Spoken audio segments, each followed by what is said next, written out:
everyone, welcome to onlinemusiclab.com. My name is Matt Skellenger. Today we're going to talk about the major scale, and major scale is a very valuable tool to play on your bass because tons of songs use notes of that major scale. There's a lot of different ways of looking at it on the bass neck, so today we're just going to focus on one shape, I guess maybe the most universal way of playing the major scale shape. And we're going to look at it from a few different perspectives, but the first thing we want to talk about is one finger per fret shapes. And what that means on the bass or on a guitar or any fretted instrument is that with my 4 fretting fingers, index, middle, ring, pinky, I want those fingers to span across a 4 fret spacing, or 1 finger per fret spacing, because that's going to give us a shape that's going to be universal for playing the major scale. So right there I just played every finger within a 1 finger per fret shape, but when I go to play the major scale I'm going to use some specific fingerings within that 1 finger per fret shape.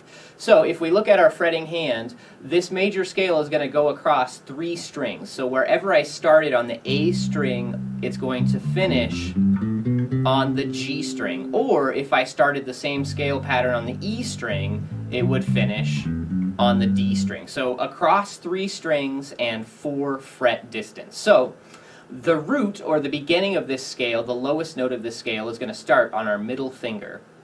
The fingering is going to be middle finger pinky on our lowest string, index middle pinky on our middle string, and then index ring pinky on our highest string. And when I play that fingering, middle finger pinky, index middle pinky, index ring pinky, that gives me a 1 octave major scale. Right now I'm starting it on the note C, so this would be considered the C major scale. Cool thing about the bass though is that this pattern works to start it anywhere on the bass neck to play a major scale. If I moved my hands up 2 frets, this is the note D, so this would be considered a D major scale. Right now I'm doing this based off of the A string, and we're going to go back and do this slowly in just a second, but I just want to give you a sense of what where we're headed. So if I played the 3rd fret of the E string, this is the note G. If I use that same fingering, this would be a G major scale, 1 octave from my root up to the octave. If you're not familiar with the term octave, octave is a way of saying the same note but higher in pitch. So when I play this G major scale, I start on a low G and I end on a high G.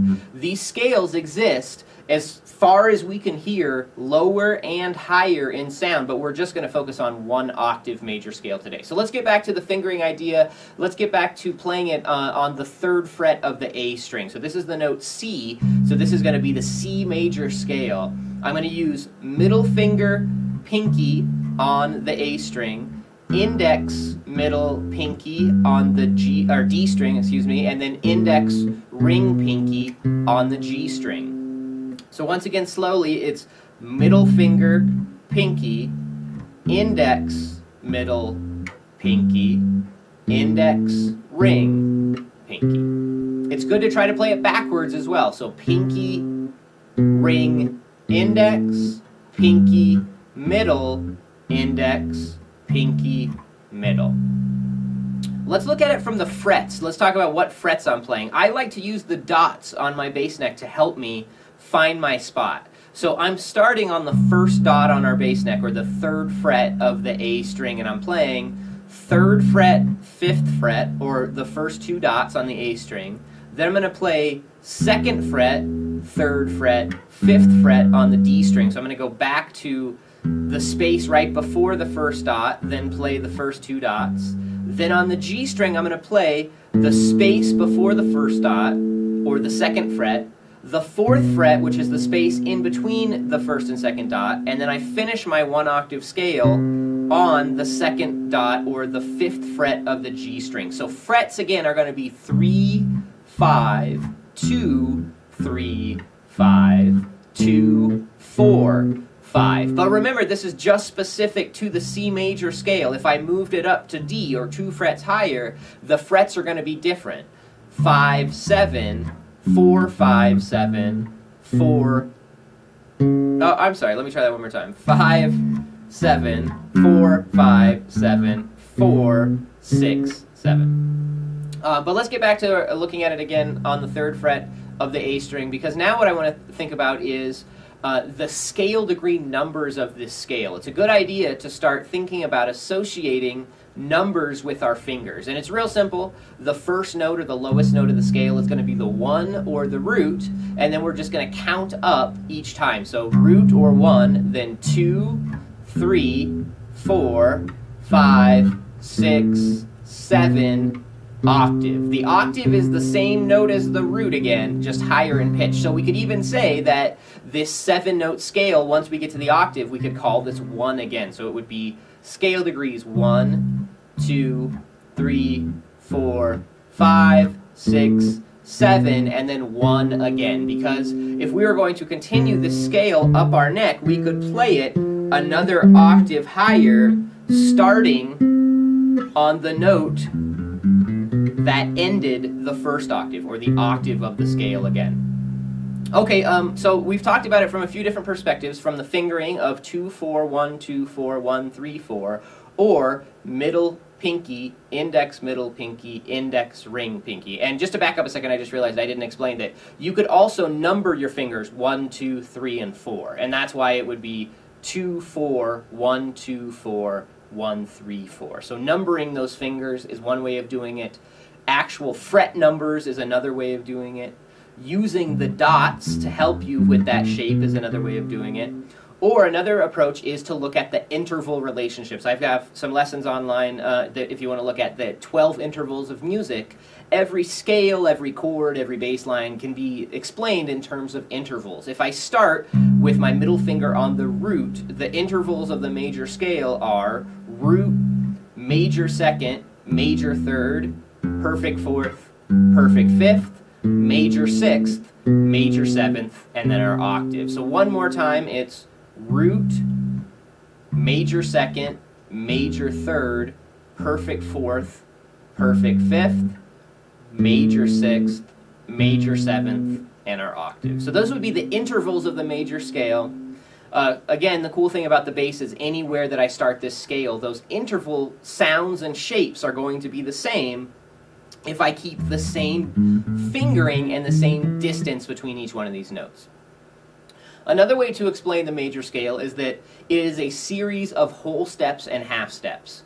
Whole step meaning the distance between 2 frets, half step meaning the distance between 1 fret. So if I have a fret in between each one of my scale degrees, that's considered a whole step.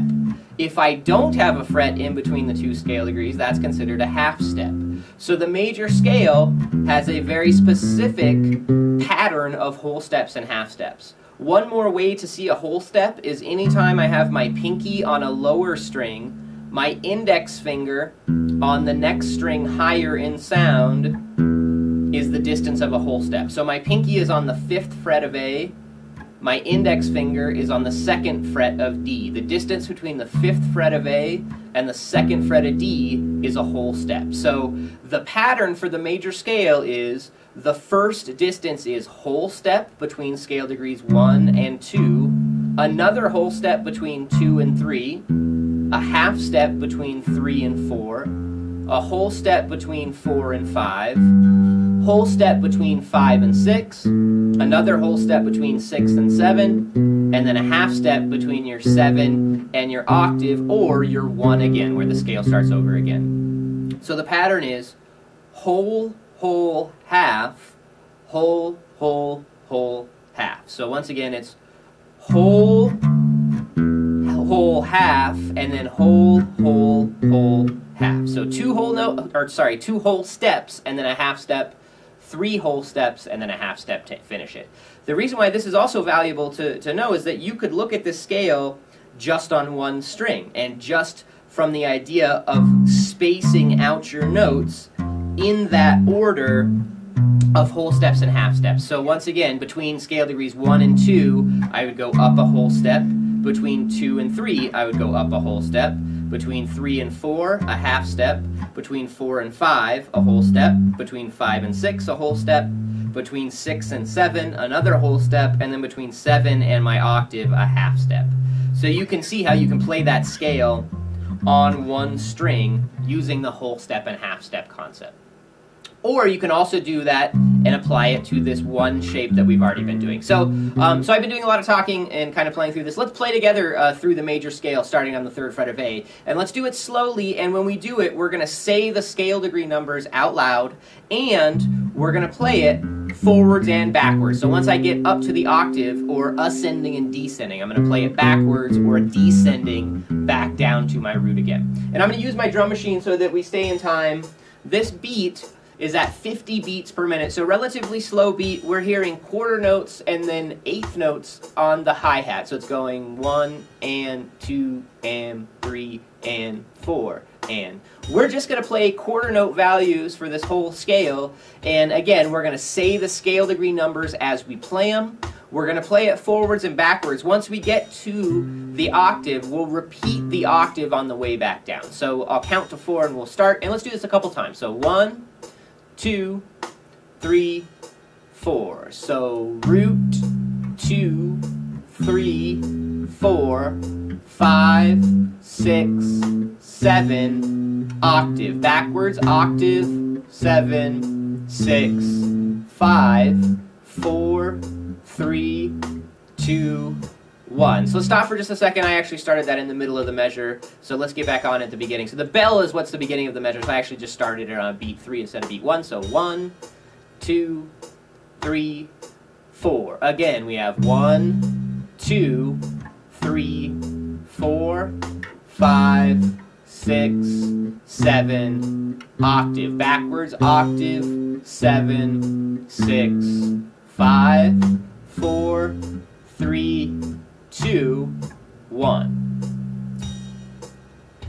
All right, so scale degree numbers. The reason why scale degree numbers are so important to know is because the sound and shape relationships are going to be the same.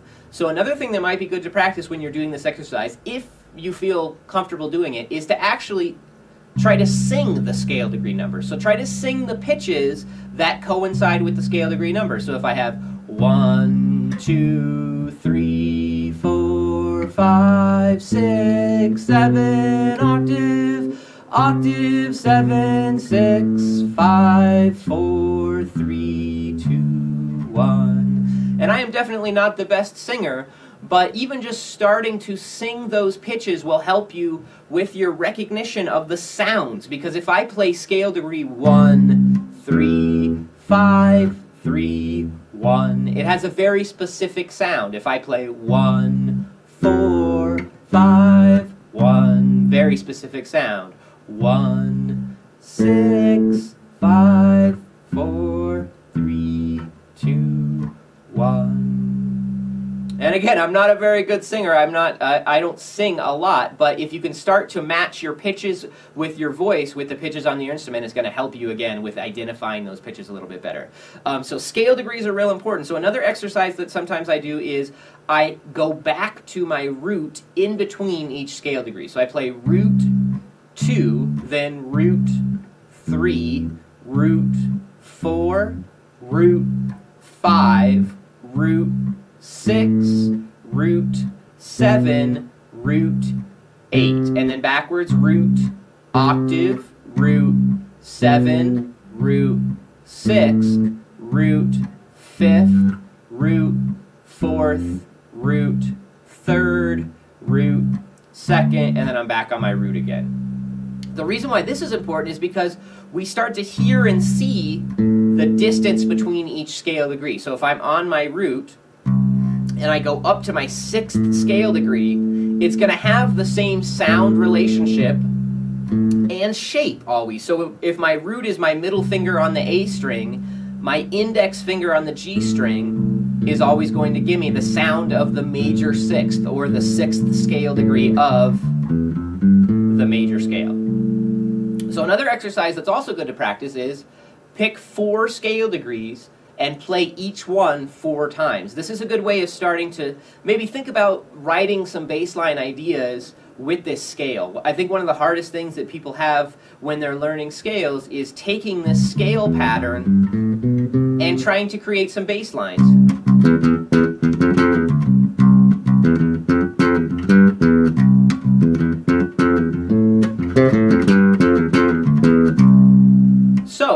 addition to practicing the scale forwards and backwards, a real easy concept, like I said, is pick 4 scale degrees and play each one 4 times. So we're going to do the root, the 5, the 6, and the 4. So the root is our middle finger on the A string. The 5, or the 5th scale degree, 1, 2, 3, 4, 5, will always be your pinky on the D string, or 2 frets higher than your root, 1 string higher. So our first scale degree we're going to play is we're going to play our root, and then up to our 5. Our next scale degree is going to be our 6. Our 6 is always going to be that index finger on the G string, like I just said, and then we're going to finish it with our 4.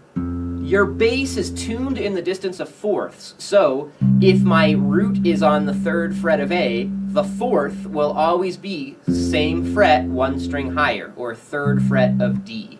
So my 4 scale degrees that I want to shoot for are my root, my 5th, my 6th, and then my 4th. So if I play each one of those 4 times with the drum machine again, just playing quarter notes, I'll count a measure, and then I'll go 1, 2, 3, 4. So root, root, root, root, then 5th, 5th, 5th, 5th, then 6th, 6th, 6th, 6th, then 4th. Let's do it again at quarter notes. Here's our root.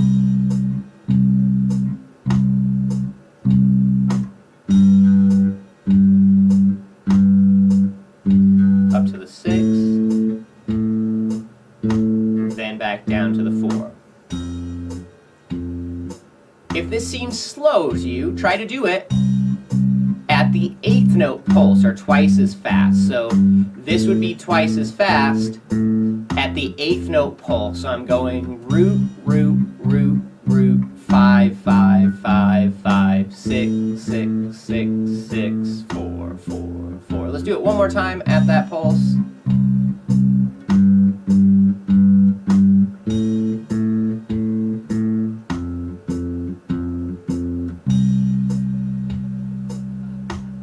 So it's a real simple concept, but you can take that concept and really expand on it. You can pick more than just 4 notes. You can play different rhythmic patterns. Another exercise is, now that I have those 4 note choices, let me see if I can do different rhythms each time. So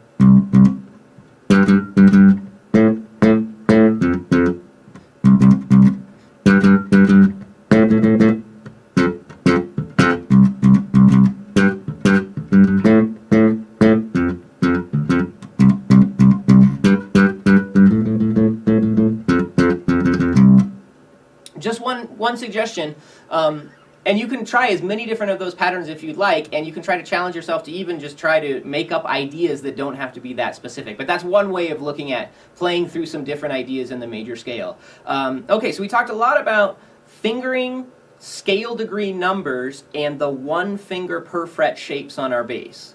So another thing that's good to practice with these major scales to work on the 1 finger per fret shape is play the scale. We could do it starting on the 3rd fret of A again. Play it on the 3rd fret of A ascending. Then shift your whole hand up 1 fret.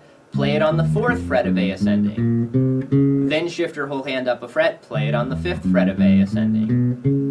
And you can continue that all the way up your bass neck as high as you really want to go. And you'll hopefully start to get more comfortable with this 1 finger per fret shape. And the idea is that you want to try and shift your hand as one complete unit each time you move the scale up a fret. All of those were done starting with our root on the A string. Remember that you can always start your root on the E string also. So you could do that same exercise, but doing them all starting on the E string and going between E, A, and D. So your octave would be on the D string. So that's another suggestion. And just have some fun with these major scales. They're a great way to start thinking about some note combinations that sound pleasant to our ears. And we're going to get more into these as we go on, and there's a lot that you can do with them. And remember, again, this is just one shape. It's one place to play it. You can play the major scale in a variety of ways. And the cool thing about the bass is that you don't have to think about all of the notes of each one of these major scales. Not that that's not a good thing to do, it is good to know that, but you can play any major scale on the bass as long as you know what note you're starting on and you know that fingering pattern for the major scale. So if I want to play A major, I find an A, 5th fret of my E string, and I play fingering middle, pinky, index, middle, pinky, index, ring, pinky. If I want to play B flat major